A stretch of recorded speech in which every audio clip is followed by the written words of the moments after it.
Try that one Sure. one more time because I do like the cheers. I like the cheers. The yeah, cheers me too. is good. Yeah. All right, here we go. 3, 2, 1. Start again. And welcome. This is the premiere episode of Dinner with the Captain. My name's John Dinner, and I'm here with Captain Steve Priolo, the captain of the National Lacrosse League Buffalo Bandits. Welcome, Steve. Cheers, buddy. Cheers. So yeah, here we are. This is, as I said, a Dinner with the Captain, and this is a 23-minute podcast on life, leadership, and lacrosse, and probably going to go in the other direction. The focus will be lacrosse. Of course, when we sit here with a leader of your stature, we will certainly focus on some leadership, and then I think we'll probably cross a few lines when we start talking about life. But why do a podcast? You're captain of the National Lacrosse League, defending champions. What are you wanting to get out of this, Steve? I think it does a couple things. I think it promotes the game. I think that's the biggest thing, right? I'm playing a lot of lacrosse right now, and the lacrosse is growing, and I can be a part of that growth, right? So it's like I have some information, I have some stories, I have some fun topics, and and I have someone like you in my life that's good at all this sort of side of things. So I don't know what this side of things, but I certainly I feel like I'm pretty good at asking some good questions and questions that people want to see. So if you want to hear all about this, and when Steve says he's playing a lot of lacrosse these days, he's playing a lot of high level lacrosse. The last 24 months has been unreal in terms of your career. And I guess the question, we'll go all the way back to the beginning of your lacrosse career. At what point did you think that this was something that was a possibility? not up until it actually happened. It's such a funny thing. Like when you're drafted, so even prior to being drafted, right? You're playing lacrosse as a kid and you're watching the games. But when you watch warm-ups and things like that, you see the stuff that the guys can do, and you're kind of amazed, right? And that's the way it is, and that's the way it was for me. But once you're in the league, it's like the seasons go by so quickly that on some level you're like, I'm either going to win a lot or I'm never going to win. Like that's like the feeling is like we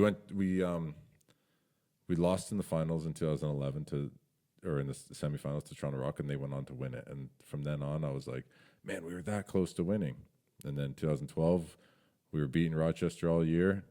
I think they finished pretty low. They won the championship. Then they won the next 2 years after that. And it's like you start seeing this, you're so close, you're so close, you're so close. And then you get there in 2016 and you're like, man, I'll be back here all the time now. But it's hard. It's so hard, man. There's so many good players and it's so difficult. So at some point I was like, I don't know if I'm ever going to win a championship. Like this is wild. And we're going to definitely talk about that because your team has now been to 4 straight championship games. It got interrupted by COVID when you could argue that it might have been the peak of what this iteration of the roster is. But then coming out of that, you've now won 2 championships in a row. You won a Mann Cup this summer, and then you topped it off with a gold medal for Team Canada. Quite a run. Can you put into words what that last 24 months has been like, where you're now sitting here thinking about putting together a podcast, and you're arguably the best defender in the world, playing on the best teams in the world. What do you say to a 8-year-old kid that's wanting to play lacrosse? It's a lot of fun to play with a lot of different guys. Yeah. There's some fun people out there, and it's been on some good fun teams, and that's like, I'm sure everybody who's playing lacrosse right now is having fun, but it's a lot more fun when you win, right? And I don't know, man. It's been surreal. It's been, I'm fortunate that I am making these teams. Like some of these teams, like we've talked about this before, where it's like some of these teams, the hardest part is just making the team. Like with Team Canada, at least, right? And it's like if you can get on the team and play with some of these guys, it's some great lacrosse, and we're all like-minded. We're all the same type of person, so it's been a lot of fun, and I'm very fortunate right now.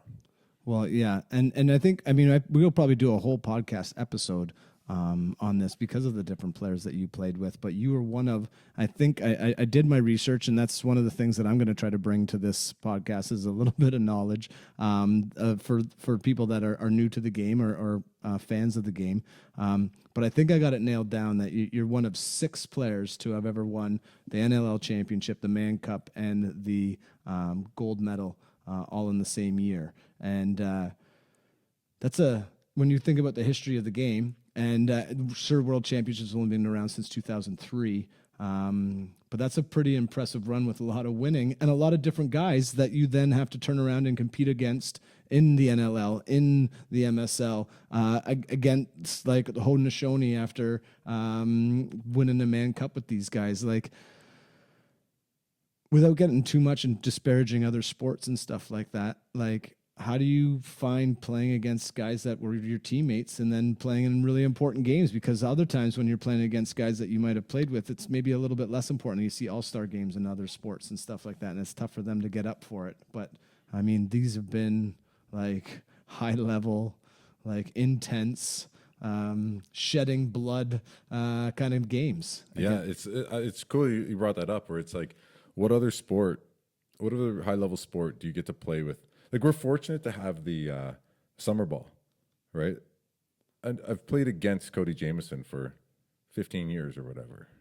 And it's like, now I'm finally on his team. I'm like, what world does that get to happen in? Like, you see Stamkos moving around now, but it's like, I don't know. I just brought up Stamkos because I saw the other day he was in Tampa, right? And you're like, man, but we get to like play on two different teams in the same year. So the amount of different people you get to meet and the different systems and the different skills you get to pick up, like playing with Kyle Rubish only makes you better.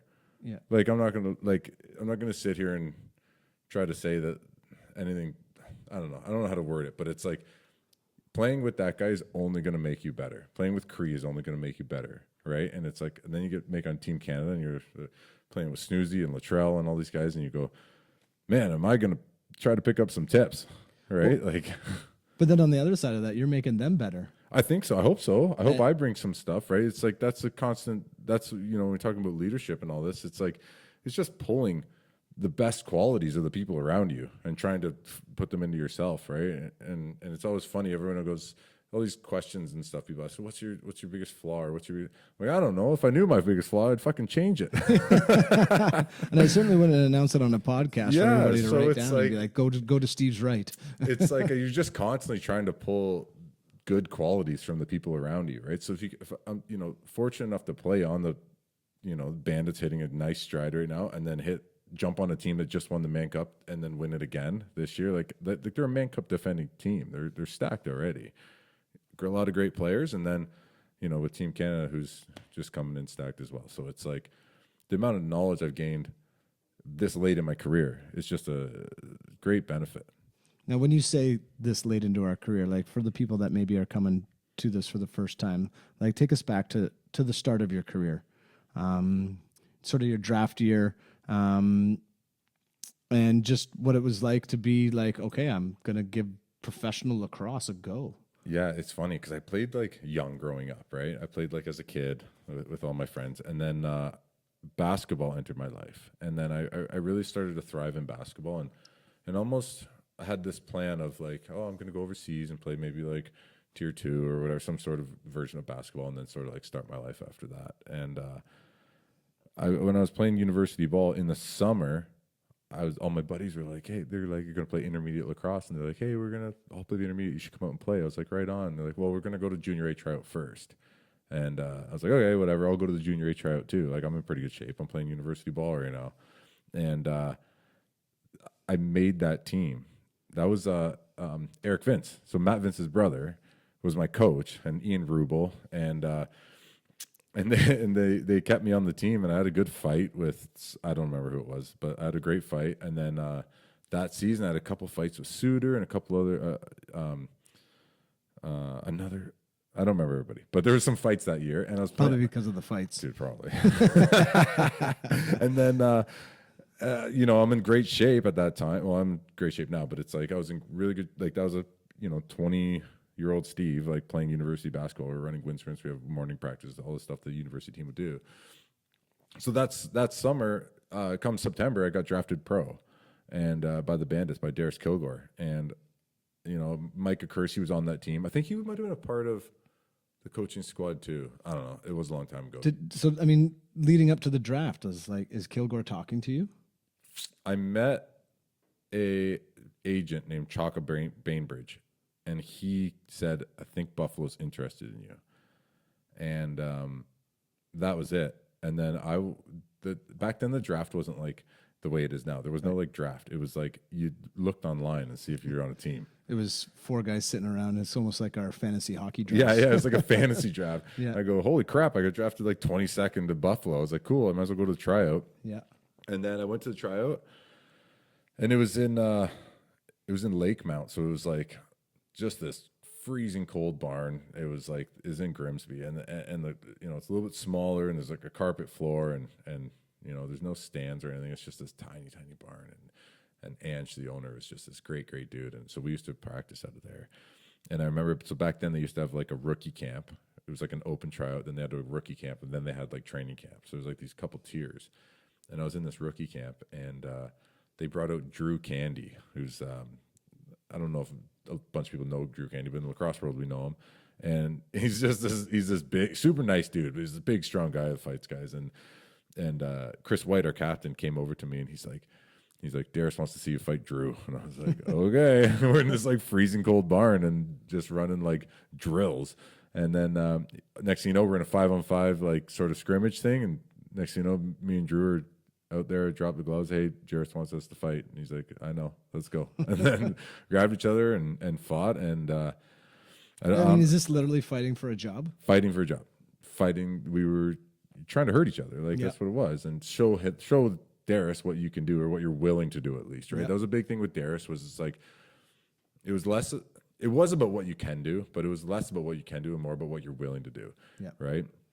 And he always had a great saying, man. He would always say to me, never fight for yourself, but always fight for your teammates. Right. So it was this thing of like, it's like no selfish fights. No, if you get dirtied, suck it up, get back to the bench, do what you need to do. Like, but if Stainhouse or JT or somebody that gets dirtied, I'm probably going to call on you to come down there, and we need to start handling some stuff, right? So it's like, yeah, that's kind of sat with me, where it's like, if I can soak something early, if I can take a cheap shot and not do anything back to anybody, then that will translate to how the rest of the game goes, right? But if I start retaliating and all this, then it's just sort of being like pouty, right, in a way. So playing into what's going on, exactly. Yeah. So yeah. So you come out of this training camp and you make the team, and like even at that point, like, are you looking at a 13-year career? I was looking at it as like I made like $8,000 that year, right? So it's like you think about what you're doing for your body and what and the travel and everything. And I was still I didn't transfer to Brock University, so I was like still in school. So the way I looked at it was like, hey, at least this cool thing I'm doing on the weekends is paying for my school, paying for my classes. Yeah. And that's how I looked at it. Like I didn't look at it any further than that. But then you find out what some of these guys are making. Back then when there was no collective bargaining agreement, and like you're sitting beside JT and Billy D and Stainhouse signs a 5-year like 80-something thousand, and JT's making 100 or whatever, and it's like, wait, I'm making $8,000. But that's probably what I deserved at the time, right? It was coming off of playing basketball and like it's like, did they talk to you about that? Like, look, that like you're on the team, but like you're here to learn. Yeah, I was in good shape, right? So like my one-on-one was there. It was just the stick skills were rusty, and that's the way it was for a couple of years. And you take a little bit of a beating like online and all this, right? But I think one thing that kind of helped me throughout it was and it still helps me now, right? And it's like this, when people meet me in person, it's not that person necessarily you see on the floor. And even though the game's changed, because the game was the Wild West back then, and then the game changes, and I'm like, I can change with the game. I don't need to do, this is what we wanted to do at the time. This is what Darius was calling on us to do. Like, you want transition? I can do transition. I can do whatever you need me to do. Coast. Yeah, and then I got this name all of a sudden, right? Where it's like you start scoring goals. At the time, we didn't need that out of me. Right. And so that's kind of where it went. But it's like there's still this like meanness that comes with being on the Bandits, and there's a meanness that comes with just playing lacrosse, right? So it's like now we're up here in the north, and you meet all the Toronto Rock fans, right? And they're just like, boo Bandits, boo whatever, and it's like, I don't care who you're booing or what you're doing, just watch lacrosse. Yeah, like you've heard me say this. Cheer for anybody, cheer for the Rock, just watch lacrosse, because this is gonna be the best thing for our sport, and I want it to grow. Well, and that goes full circle, right? Because now you're talking about, like, for example, you had a a Paul Dawson to your team. There you go. Right? Like there's been a guy that for the entirety of your career has been, is nemesis a right word? Yeah, like, me on the other team. Right? It's like, that's not to quote Darius too much this podcast, but it's like that's what Darius used to say. He's like he goes, what was it? If anybody ever says that I was fun to play against, I wasn't doing my job. Right. Right. And it's like, I love that mentality. Don't be fun to play against. Like, nobody wants to, like, that feeling that someone will be like, oh, I love, like, if you're playing basketball defense, let's say, and I'm like, man, I love when John's covering me. Like, what? Like most guys from the Muskoka Basketball League would tell you. Yeah. So that's just kind of, that has always stuck with me. Yeah. It's just don't be fun to play against. Like, you don't be cheap. Just keep it where you need to be. And like, some people might say I'm cheap, but if there's any cheapness, it's still staying within, like, the hands or the torso or whatever, right? You know, it's not an intent to knock injure. on wood, never been suspended for any head hits, never really even been looked at for head hits, maybe one or two. But and obviously I'm too tall to even do anything down below the legs. So right. But you're a rookie and you're fighting your way onto the team, and you're on the team, and now you spent a few years, and you've already mentioned some of the great guys that you were surrounded with in that organization. It was a successful team, but you weren't a focal point, you weren't a captain. But at what point did you start feeling like that, like being a captain or wearing a letter or being a part of the leadership group? When did that sort of start to, I guess, manifest itself? Probably like 2014, 2015. So I've always been buddies. Like I latched on pretty quickly to Billy D, and just because you know right away that he's the man, and it's like, all right, this guy, if I'm ever going to learn anything, it's coming from this guy. But right? aren't all the guys latching on to Billy D? Yeah, in a sense, but it takes like it's hard. Like, he's pretty intimidating. Sure, he's a pretty intimidating guy, right? So it's like, it's hard to sort of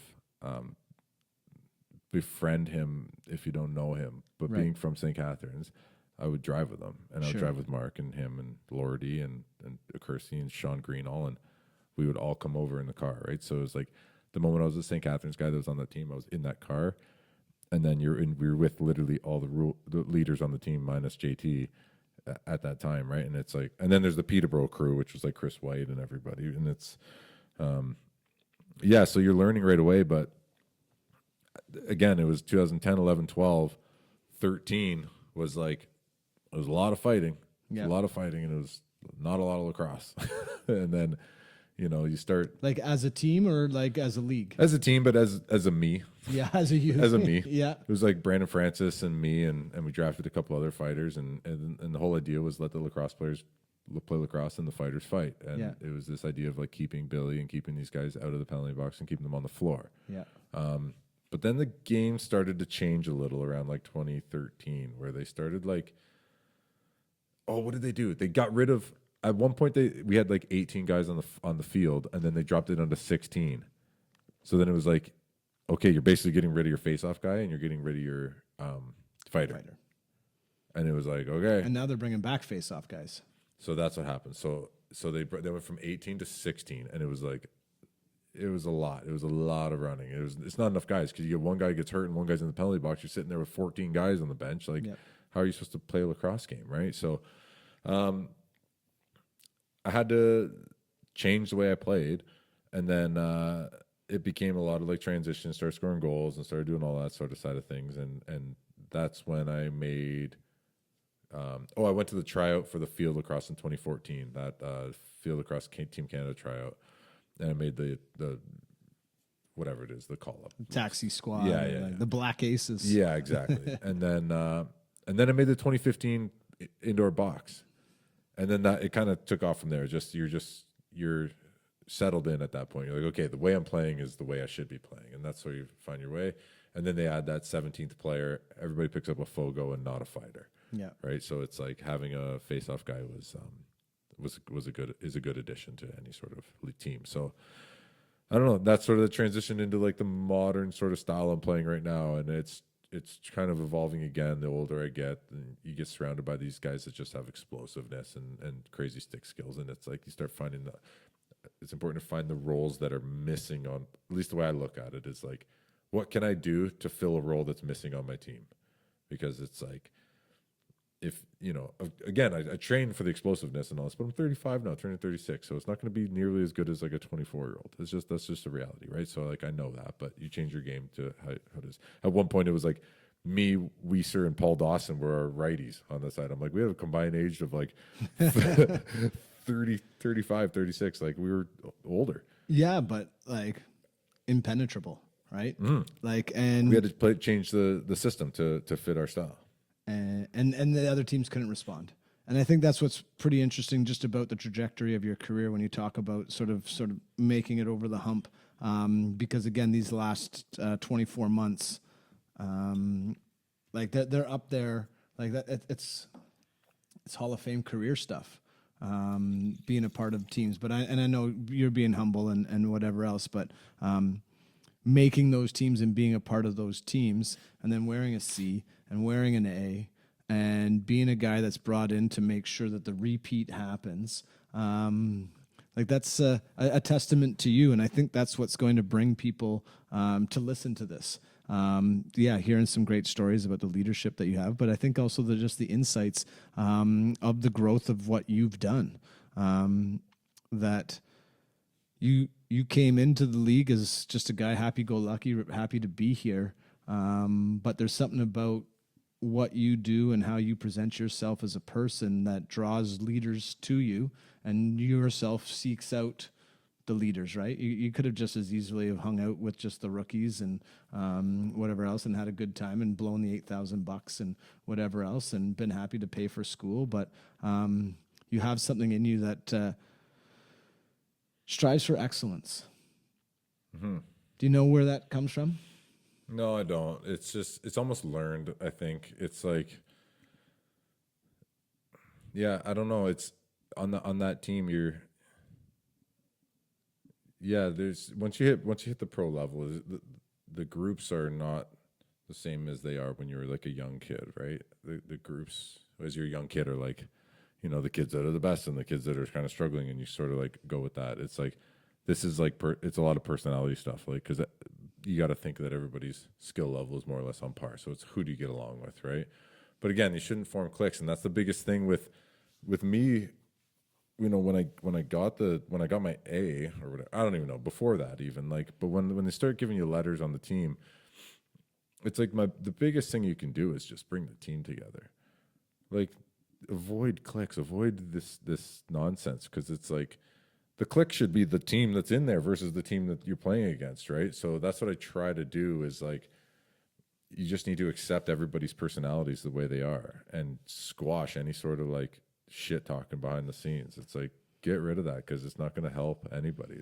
Well, and also considering your history, that's probably sometimes a little bit easier from your perspective when they're looking at it. Because if you say Billy D was a pretty difficult guy, 6'6", big beard, willing to put it all on the line, it's great, man. And I think that's what's going to make this little journey that we're on. I'm really excited for where this is going to go. The stories that we've got, as you can hear, I mean, we've got 15 years of professional lacrosse stories, plus the 20 years that came before it, and then again, however long, because we've got an opportunity to take a look back at 2 championships, recent championships, a gold medal, Man Cup, traveling out to Victoria to play lacrosse, meeting some of the wonderful personalities that have been in this game for so many years. When you talk about so many of the legends, you've been alongside them, and soon enough, I think your name's going to be with them. And so I think that's one of the real exciting things about what this podcast is going to be. So this is Dinner with the Captain. This is the pilot episode. I think with the editing, we'll get it down to 23 minutes and 23 seconds. 23 minutes, buddy. Yeah, the best 23 minutes of your week. And we'll hope you join us over and over again. And for those of you listening to this episode, we'd love to hear back onto the direction that this should go, and what we did well, and what we need to do better, because we want to be gold medal podcasters by the end of this, and again, grow this beautiful game, the medicine game. And we'll get into that side of it too, because I know you've been honored throughout your career in a number of ways in playing this, the creator's game or the medicine game. And I know that's a big, important part for you. So I'm going to give you the last word on that. And that's going to end our episode. Right on, dinner. All right. There it is. Dinner with the Cap. We'll see you next time, or hear us. Cheers, buddy. Cheers. Maybe that's what we finish with. What'd you think? I think we should keep talking. I'm going to have to change my number.